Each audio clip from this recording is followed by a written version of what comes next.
మనం కిందటి కథలో చూసాం, దమనకుడు తన తప్పు ఒప్పుకున్నాడు.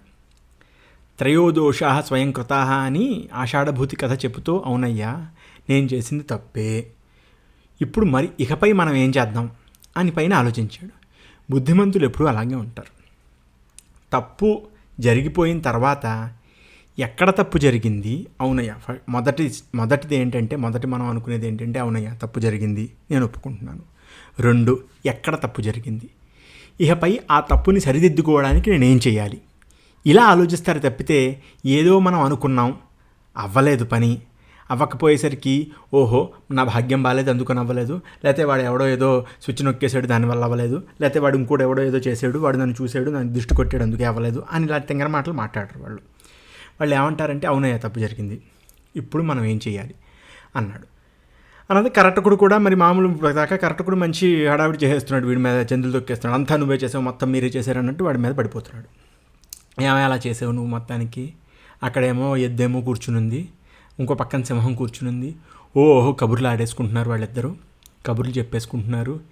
ఈ ఎద్దేమో ఆ సింహానికి గడ్డిని తినడం నేర్పుతోంది. అసలు ఏమైనా బాగుందయ్యా, ఒకటి అనుకుంటే ఒకటయ్యింది, ఆ దొరికే అటు ఇటు కాస్త ఎముకలు కూడా నాకు దొరకట్లేదు ఇప్పుడు. ఇక్కడేమో ఇటు పక్క నుంచి పులి పారిపోయింది, ఇంకో పక్క నుంచి చిరుతుపులి పారిపోయింది, ఇంకో పక్క నుంచి తోడేలు పారిపోయింది, అన్నీ పారిపోతున్నాయి. వీడేమో నిష్కర్మంగా ఇలా కూర్చుని ఉన్నాడు, గడ్డి తింటున్నాడు వీడు, ఈ పింగళకుడు. ఏమిటయ్యా ఇలా చేసావని చెప్పేసి కరెక్టకుడు దమనకుడి మీదే పడ్డాడు. దమనకుడు ఏమన్నాడు, ఏమయ్య అయ్యింది ఏదో అయ్యింది, తప్పు ఒప్పుకుంటున్నాను నేను, ఏం చేయమంటావు నన్ను చెప్పు, కర్మ ఏం చేస్తాం, నేను ఇప్పుడు అదే అక్కడే వస్తుంది కర్మ ఏం చేస్తాం అని చెప్పేసి వాడు ఎక్కువ అనుకోడనమాట. అయితే అప్పుడు వెంటనే దమనకుడు ఏమన్నాడంటే, నేను చెయ్యాల్సింది నేను చేస్తాను, నా బుద్ధితో చేస్తాను. నేను ఇప్పుడు చేయాల్సిన పని ఏమిటి అంటే, నేను చేయాల్సిన పనికి పరిష్కారం ఏమిటి అంటే, ఈ ఎద్దు ఈ సింహం ఈ రెండిటి మధ్యన గొడవ వచ్చేయాలి, గొడవ వచ్చేసి ఎద్దు దూరం వెళ్ళిపోవాలి సింహానికి. అలా జరిగేలా ఏదో ఒకటి చేస్తాను. అలాగని వెళ్ళి ఓహో సరాసరి సింహం దగ్గరికి వెళ్ళి ఏమిటాయి నువ్వు ఇలా చేసావని చెప్పి సింహంతో యుద్ధం ఆడను, అది మళ్ళీ వెరితనం. నేను నా బుద్ధితో చేస్తాను. అందుకే ఎప్పుడూ కూడా తెలివితేటలతో వెళ్ళాలి తప్పితే ఒక అత్తిచ్చుకుని అందరినీ పొడి చేస్తాను ఇచ్చేస్తాను వెళ్ళకూడదు. అంటే బలవంతులు అలా వెళ్తారు, నేను కాదనట్లేదు, కానీ బుద్ధి బలం ఎప్పుడైనా సరే ఈ బలానికి ఎక్కువ అని చెప్పేసాడనమాట. దానికి ఏమంటాడంటే, ఏకం హన్యాన్ నవాహన్యాత్ ఇషుముక్తో ధనుష్మత బుద్ధిర్బుద్ధి మతసృష్ట హంతి రాష్ట్ర సనాయకం.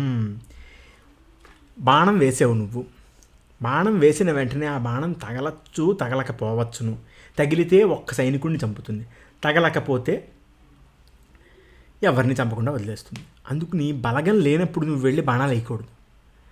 ఏం చేయాలి, నువ్వు నీ బుద్ధితో ఆలోచిస్తే రాజుతో సహా మొత్తం రాజ్యాన్ని నాశనం చేయగలిగే నీకు సమర్థత బుద్ధికి ఉంది.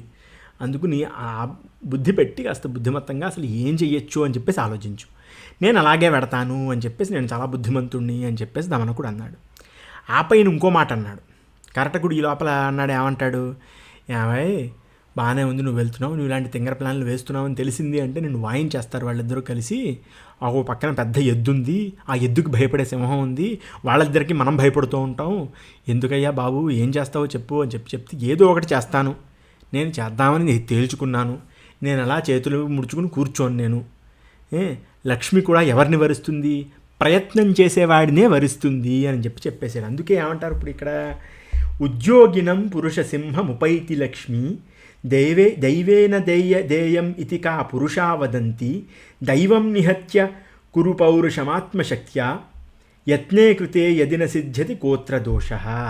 లక్ష్మీదేవి అంటే ఏంటి, మన సిరి సంపదలు ఎవరిని వరిస్తాయి, ప్రయత్నం చేసేవాడిని వరిస్తాయి. ప్రయత్నం చేయకుండా కళ్ళు మూసుకుని పుడుకున్నావు, నా భాగ్యాన్ని నా చేతికి ఏమొస్తుంది, నా కర్మకి ఏమొస్తే అదే నాది అని చెప్పేసి అనుకున్నావు అనుకో, ఏమీ అవ్వదు.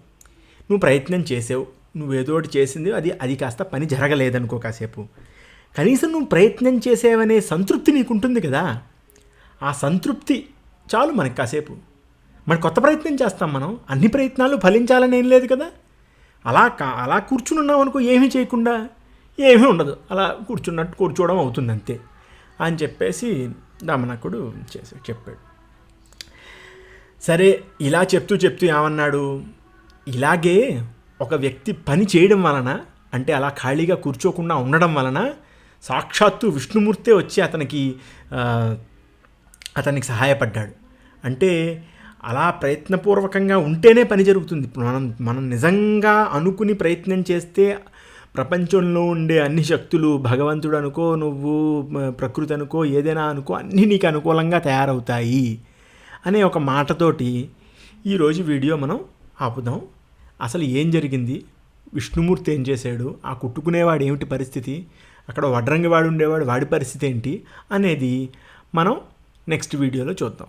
సరే అయితే, నమస్కారం.